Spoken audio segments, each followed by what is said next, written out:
They hung the banner so high it brushed the chandeliers. Patterson Family Legacy Reunion. In Detroit, that phrase is a ceremony all by itself.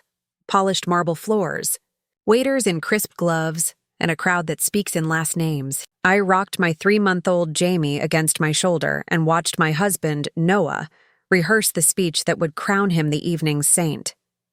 Legacy Award. The irony almost made me laugh. I'm Shannon, 31, project manager in IT, newly minted mother, and until this morning, a very firm believer in fairy tales. We were the glowing picture people used for examples. Noah, the heir apparent at Patterson Industries, vice president of operations like his father before him. Me, the woman who balanced it all. Reporters called him the golden boy. The board adored him. His mother, Patricia, practically floated when she said his name. Then at breakfast, his phone buzzed where he'd left it on the desk while he showered. I don't snoop. I never needed to. But the preview flashed bright as a siren. Missing you already. Last night was incredible. Kate P., executive assistant. My fingers shook so hard I had to steady the screen against the blotter. His passcode? Our wedding date. Sweet, sentimental, and apparently good enough to guard a double life. The messages were a blade you don't see until the blood. Hundreds of texts and photos, a calendar dotted with check-ins, a draft itinerary to the Bahamas.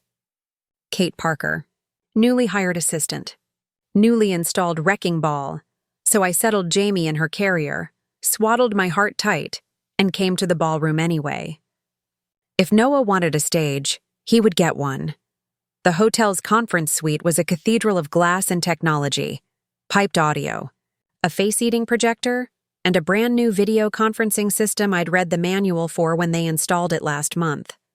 The AV rack hummed with the steady little sound systems make when they're ready to obey. Useful when betrayal is on a schedule. Shannon, dear, Patricia trilled, appearing in a cloud of perfume and pearls. Her hair was helmet perfect.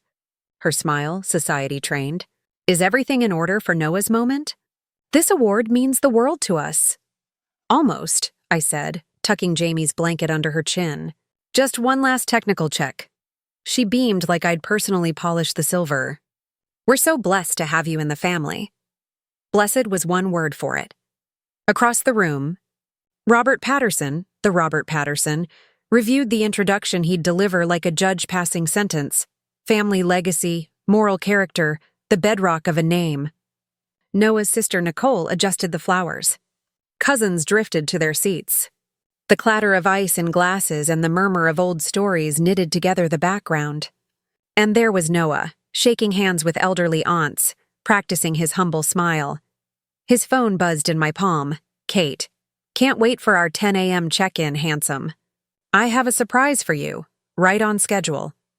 The AV panel's interface was familiar as an old friend. Input matrix, auto route, camera priority. The system was configured to bring any incoming video call to the main display when the paired device was connected. Most people never touch those settings. Most people aren't me. I slid behind the control lectern with the hotel tech, all professional nods and soft instructions. Just confirming the HDMI handshake, I told him, glancing at the indicator lights. He finished tightening a cable and stepped away, satisfied. The projector threw a polite blue glow across the stage.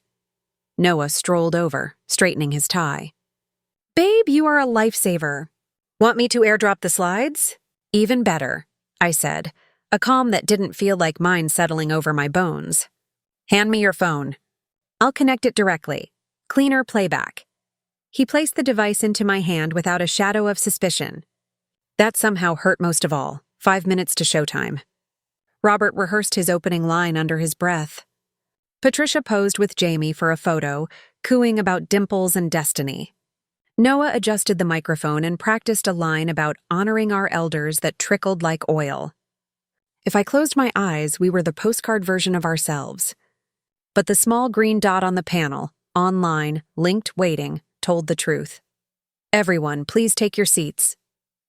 Patricia sang out, still holding Jamie like a priceless heirloom. We're about to celebrate a very special member of the Patterson family. The lights softened just enough to make the crystal glitter. Noah took his place at the podium, posture upright, jaw set in the shape of victory. I sat front row beside Patricia, the phone tucked into the dock, the system quietly bridged. The conference icon winked from the corner of the screen. Someone was about to call. Robert stepped up, voice warm and authoritative. The Patterson name has stood for integrity in this city for 3 generations. The word integrity rang through the room like a bell. I watched the AV panel, the way a sailor watches a horizon. The green dot brightened. Incoming. My heart performed a tidy little freefall and landed somewhere near my knees. 10 a.m. on the dot. Punctuality. Kate and Noah were big on that. Few people embody our values more than my son, Robert continued, smiling at Noah with the pride of a builder surveying a tower. He has shown the projector hiccuped. A flicker. A small, obedient blink of light as the system shifted priorities exactly the way it was wired to do.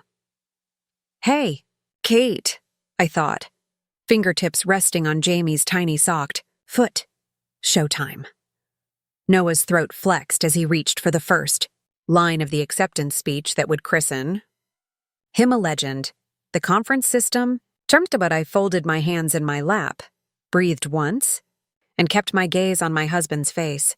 I wanted to see the moment, the precise instant when a golden world realizes its pyrite. The giant screen behind him warmed from blue to life, and then cut to black for now. If you're into stories like this, don't forget to subscribe for more. Comment below. What would you do if you discovered the messages before a big family event? And if you're enjoying this setup, give it a like. It really helps the channel. The screen flared alive in a rush of pixels. No slides, no graphs, no carefully rehearsed speech. Instead, Kate Parker. Blonde hair tousled, lips glossed, and clothes that screamed not for work. She leaned toward her camera, her voice syrupy sweet and amplified through the ballroom speakers. "Hey, handsome," she purred, not realizing her audience stretched far beyond Noah's office walls. "I miss you already. That little meeting in your office this morning? It wasn't nearly enough." The room froze. Forks stopped midair, conversation snapped silent, and every eye in the Patterson clan pivoted to the stage. Noah's face drained like someone had pulled the plug on his bloodstream.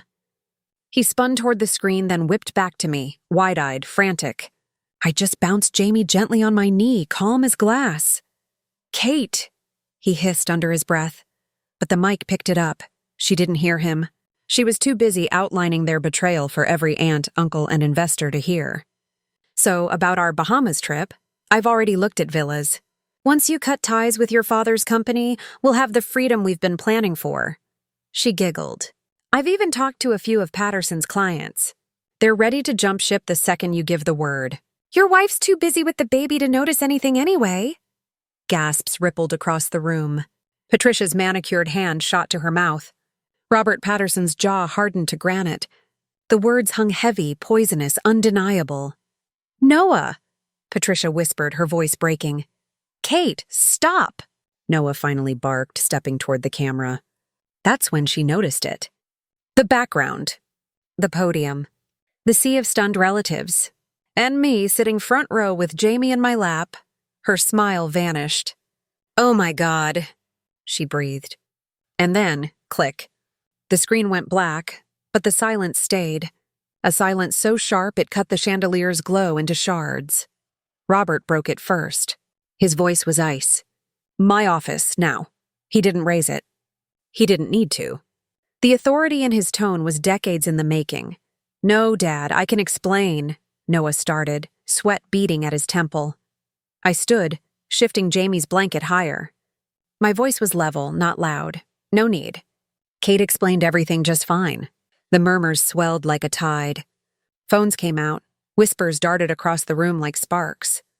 The Patterson name, golden, untouchable, was crumbling in real time, and everyone could feel it. "I'll have my lawyer contact you," I told Noah, "and I'll be filing for full custody." Patricia let out a soft, strangled sob. Robert's shoulders stiffened, decades of empire suddenly teetering because of his son's arrogance. Noah looked at me like I'd stabbed him. But it wasn't me who pulled the trigger. It was his own carelessness, his own betrayal. Played live for the people whose approval he'd worshipped his whole life. I turned, gathered Jamie's things, and walked out. Behind me, Robert's voice carried, "The Legacy Award ceremony is postponed." And just like that, the house of cards came down. If you're gripped by this downfall, make sure to hit that subscribe button so you don't miss what happens next. Drop a comment. Would you have walked out like Shannon, or stayed to watch the aftermath? And don't forget to like this video if you want more stories of betrayal turning into justice. The next 48 hours moved like a storm. I ignored Noah's calls and messages, checked into another hotel with Jamie, and met with my lawyer first thing Monday morning. By then, the scandal had already detonated across Detroit's business community. Headlines hinted at betrayal. Whispers raced through investor circles, and Patterson Industries faced its ugliest spotlight yet. Jessica, my lawyer, slid papers across her desk. The board called an emergency meeting. Clients have already confirmed Kate Parker approached them about moving business to a new venture. This isn't just adultery, Shannon. It's corporate espionage. I nodded, steady. So Noah wasn't just cheating on me. He was trying to rob his father's empire. Hours later, I sat across from Robert Patterson himself. His office towered over the city Noah once dreamed of ruling. The man looked 10 years older than he had at the reunion. "First," he said, voice heavy, "I owe you an apology. What Noah did, to you, to this company, is unforgivable." Robert wasn't one for sentiment, and I didn't expect it. But then he slid a folder across the desk.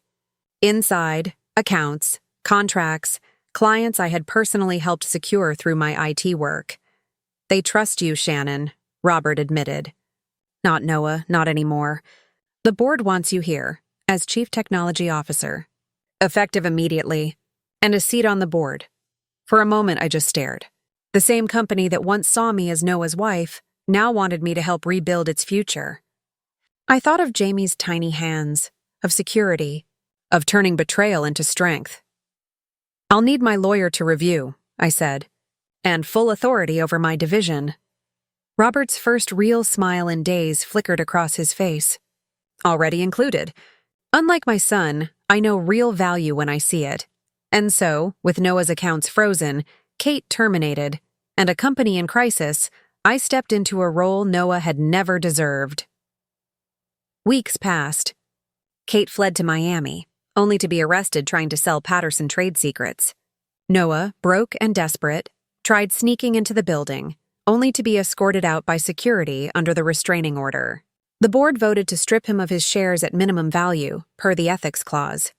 His empire crumbled until all that was left was a trail of lawyers and shame. Meanwhile, I built. My division launched 2 digital security initiatives, secured major contracts, and restored investor confidence. My face replaced Noah's in the company's press releases. My name headlined the Detroit Business Journal, "Patterson Industries emerges stronger with new CTO at helm." 1 year later, I stood on stage at the Women in Technology Summit, Jamie now 2 years old, clapping from the front row with Patricia by her side. My keynote wasn't about revenge, not really. "Success isn't built on shortcuts or schemes," I told the audience. "It's built on integrity, innovation, and the courage to move forward, even when betrayal tries to break you." By then, Noah was preparing for prison time, his final appeals denied. Kate was serving 12 years. Patterson Industries had doubled in value under my leadership. And Jamie, my Jamie, was growing up surrounded not by lies, but by proof that strength can turn ashes into something far greater. Driving home that evening, past the skyline Noah had once wanted to conquer, I realized something. Revenge doesn't always mean destruction. Sometimes the best revenge is rebuilding, thriving, and leaving those who betrayed you to drown in the mess they made, because the fire they thought would consume you, that same fire can forge you into something stronger. If this story kept you hooked, subscribe for more real revenge stories that prove karma always finds its way. Comment below, do you think Shannon's revenge was enough, or would you have gone further? And don't forget to like this video. It helps more people discover these stories.